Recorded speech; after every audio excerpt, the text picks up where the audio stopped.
Hi everyone, I'm Ariel. Now I am going to be talking about albedo and how that affects climate change. So, what is it? Albedo is the percentage of solar energy that Earth reflects back into space. The sun shoots about 174 petawatts of solar radiation at the Earth, and there are different levels of reflectivity depending on what that solar energy is hitting. Snow, because it is white, can reflect up to 90%. So it's good to have a lot of snow around. Sand, because it's light in color, can be around 35% reflectivity. Asphalt, even though it's black and seems to suck up heat, reflects about 5%. Clouds, depending on the type, are 50 to 90%.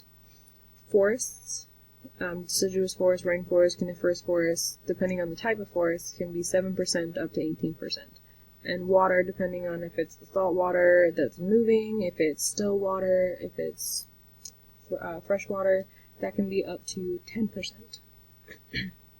Anything that doesn't get reflected back into the atmosphere or into space gets absorbed by the things on Earth, like the water, the ground, the clouds.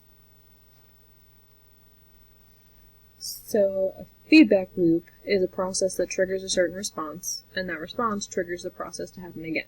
This can be positive, which increases the response, or negative, which decreases the response. In the case of albedo, we're looking at a negative feedback loop. The Earth is warming, which melts the snow and ice. This lowers the albedo of the Earth, which makes the Earth warmer.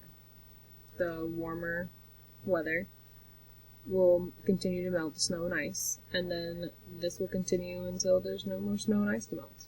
And we've seen in previous years that there used to be a lot more snow in the north and ice, and the glaciers are melting, and Greenland is melting a little bit.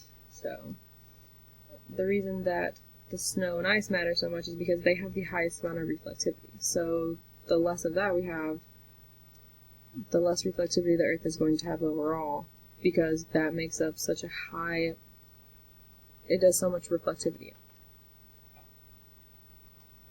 So in the 1970s, NASA scientists estimate that Earth's albedo was about 30%.